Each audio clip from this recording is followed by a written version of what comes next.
Hi, ഇന്നത്തെ വീഡിയോയിൽ വീട്ടിലുള്ള ഇൻഗ്രീഡിയൻസ് വെച്ചിട്ട് നമുക്ക് നല്ലൊരു ടേസ്റ്റി ആയിട്ടുള്ള പുഡിങ് അതും വളരെ എളുപ്പത്തിൽ നമുക്ക് റെഡിയാക്കി എടുക്കാൻ പറ്റും.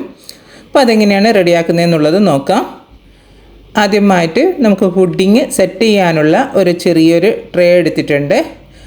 കേക്ക് ടിന്നാണ് ഞാനിവിടെ എടുത്തിട്ടുള്ളത്. അതിലോട്ടേക്ക് കുറച്ച് സൺഫ്ലവർ ഓയിൽ ഗ്രീസ് ചെയ്ത് കൊടുക്കുന്നുണ്ട്.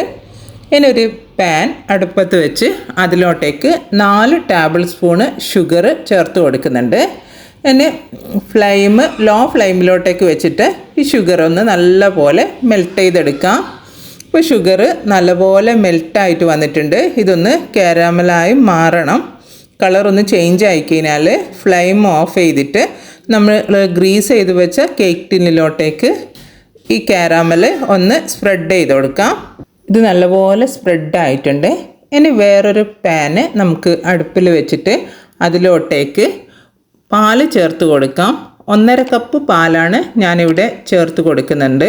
കൂടെ തന്നെ 1 ടീസ്പൂണ് ഗീ ചേർത്ത് കൊടുക്കുന്നുണ്ട്. പിന്നെ 4 ടേബിൾ സ്പൂണ് പഞ്ചസാര ചേർത്ത് കൊടുക്കുന്നുണ്ട്.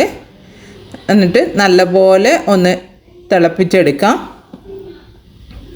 1 ടീസ്പൂണ് വാനില എസൻസും കൂടി ചേർത്ത് കൊടുക്കുന്നുണ്ട്. ഇപ്പോൾ പാല് നല്ലപോലെ തിളച്ച് വന്നിട്ടുണ്ട്.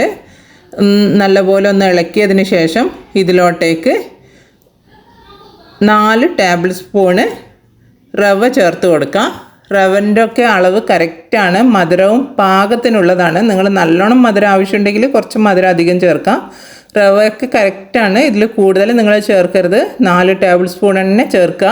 എന്നിട്ട് നല്ലപോലെ ഒന്ന് ഇളക്കി മിക്സ് ചെയ്തിട്ട് ഫ്ലെയിം ഓഫ് ചെയ്യുക. അതിന് തണുക്കുമ്പോൾ അത് നല്ലപോലെ ഒന്ന് കുറുകി വരും. പിന്നെ ഒരു ബൗളെടുത്തിട്ട് അതിലോട്ടേക്ക് 2 മുട്ട ഞാൻ പൊട്ടിച്ചൊഴിച്ച് കൊടുക്കുന്നുണ്ട്. ഇത് നല്ലപോലെ നമുക്കൊരു വിസ്ക് ഉപയോഗിച്ചിട്ട് ബീറ്റ് ചെയ്തെടുക്കാം. മുട്ട നല്ലപോലെ ഞാനിപ്പോൾ ബീറ്റ് ചെയ്തെടുക്കുന്നുണ്ട്. മുട്ട നല്ലതായിട്ട് ബീറ്റ് ചെയ്ത് കഴിഞ്ഞാൽ നമ്മുടെ ഈ പുഡിങ് നല്ല ഫ്ലഫി ആയിട്ടിരിക്കും. അതിന് വേണ്ടിയിട്ടാണ് ഇതുപോലെ ബീറ്റ് ചെയ്തെടുക്കുന്നത്. ഇനി ഈ റവ കുറച്ച് തണുത്ത് വന്നിട്ടുണ്ട്. നല്ലപോലെ തണുത്തിട്ടില്ല, ഒരു ചെറിയൊരു ചൂടുണ്ട്. ആ ഒരു സമയത്ത് ഈ മുട്ടയുടെ മിക്സിലോട്ടേക്ക് ഈ റവ നമുക്ക് ചേർത്ത് കൊടുക്കാം. എന്നിട്ട് നല്ലപോലെ ഒന്നുകൂടി മിക്സ് ചെയ്തെടുക്കുന്നുണ്ട്. വിസ്ക് ഉപയോഗിച്ച് മിക്സ് ചെയ്യുന്നതായിരിക്കും നമുക്ക് കൂടുതൽ എളുപ്പം. നമുക്ക് പെട്ടെന്ന് തന്നെ മിക്സ് ചെയ്തെടുക്കാൻ പറ്റും. ഇപ്പോൾ റവയും ഈ എഗ്ഗ് മിക്സും ഒക്കെ എല്ലാ ഭാഗത്തും എത്തിയിട്ടുണ്ട്. ആ ഒരു രീതിയിൽ മുട്ടയിൽ കംപ്ലീറ്റ് കോട്ടിങ് ആയിട്ടുണ്ട്. ആ ഒരു രീതിയിൽ മിക്സ് ചെയ്തെടുത്തിട്ടുണ്ട്. ഇനി ഈ മിക്സ് ചെയ്തെടുത്തിട്ടുള്ള ഈ മിക്സ് ഉണ്ടല്ലോ, അത് നമുക്ക് ആദ്യമേ നമ്മൾ സെറ്റ് ചെയ്യാൻ വേണ്ടി വെച്ചിട്ടുണ്ടായിരുന്നില്ലേ കേക്ക് ടിന്ന്, അതിൻ്റെ മുകളിലോട്ടേക്ക് ഈ മിക്സ് നമുക്ക് ഒഴിച്ചു കൊടുക്കാം. നല്ലപോലെ ഇത് ഒഴിച്ചു കൊടുത്തതിന് ശേഷം കേക്ക് ടിന്നെ ഒന്ന് ടാപ്പ് ചെയ്ത് കൊടുക്കുക. അല്ലെങ്കിൽ ഒരു സ്പൂൺ ഉപയോഗിച്ചിട്ട് തന്നെ എല്ലാ ഭാഗത്തും ഒന്ന് സ്പ്രെഡ് ചെയ്ത് കൊടുക്കുക, ഈവനായിട്ട് നിൽക്കാൻ വേണ്ടിയിട്ട്. ഇനി ഒരു ഇഡ്ഡലി ചെമ്പ് അടുപ്പത്ത് വെച്ച് ഞാൻ ചൂടാക്കി എടുത്തിട്ടുണ്ട്. ഇനി അതിലോട്ടേക്ക് നമ്മുടെ ഈ കേക്ക് ടിന്നെ ഇറക്കി വെച്ച് കൊടുക്കുക. എന്നിട്ട് ഒരു പ്ലേറ്റ് ഉപയോഗിച്ചിട്ടോ ക്ലിംഗ് റാപ്പ് ഉപയോഗിച്ചിട്ടോ ഒന്ന് കവർ ചെയ്യാം. ഈ ആവിയുടെ വെള്ളം ഉള്ളിലേക്ക് വീഴാതിരിക്കാൻ വേണ്ടിയിട്ടാണ് ഇങ്ങനെ ചെയ്തിട്ടുള്ളത്. എന്നിട്ട് മീഡിയം ഫ്ലെയിമിൽ ഒരു 25 മിനിറ്റ്സ് കുക്ക് ചെയ്തെടുക്കാം. ഒരു 20 മിനിറ്റ് ആകുമ്പോൾ തന്നെ ഒന്ന് ചെക്ക് ചെയ്ത് നോക്കാം. എനിക്കിവിടെ 25 മിനിറ്റ് കൊണ്ടാണ് സെറ്റായിട്ട് വന്നിട്ടുള്ളത്. ഇനി ഇത് തണുക്കാൻ വേണ്ടി മാറ്റി വെച്ചതിന് ശേഷം ഒരു പ്ലേറ്റിലോട്ടേക്ക് നമുക്കിത് തിരിച്ചിട്ട് കൊടുക്കുന്നുണ്ട് കേക്ക് ടിന്ന്. എന്നിട്ട് നല്ലപോലെ ഒന്ന് മുട്ടുക. ആ സമയത്ത് തന്നെ ഈ പുഡിങ് ട്രേയിൽ നിന്ന് വിട്ട് വരും.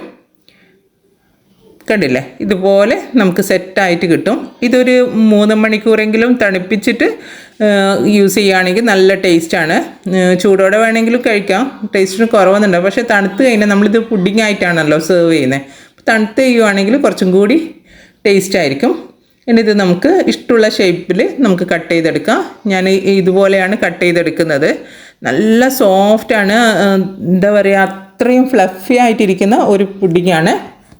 നമുക്ക് എപ്പോൾ വേണമെങ്കിലും ഇത് റെഡിയാക്കി എടുക്കാം. കാരണം ഈ റവയൊക്കെ നമ്മുടെ വീട്ടിലെപ്പോഴും ഉള്ള ഒരു ഐറ്റമാണല്ലോ, റവയും ഷുഗർ പാലൊക്കെ. അപ്പോൾ എല്ലാവരും ഒന്ന് ട്രൈ ചെയ്ത് നോക്കുക. നല്ല അടിപൊളി ടേസ്റ്റാണ്. ഉണ്ടാക്കാനാണെങ്കിൽ വളരെ എളുപ്പമാണ്. ഇപ്പോൾ നിങ്ങൾ ആദ്യമായിട്ടാണ് എൻ്റെ വീഡിയോ കാണുന്നതെങ്കിൽ, വീഡിയോസ് ഇഷ്ടമായിട്ടുണ്ടെങ്കിൽ ചാനൽ സബ്സ്ക്രൈബ് ചെയ്യാനും എന്നെ സപ്പോർട്ട് ചെയ്യാനും മറക്കല്ലേ. വീണ്ടും ഒരു വീഡിയോ ആയിട്ട് വരാം. അതുവരേക്കും ബൈ. Thanks for watching.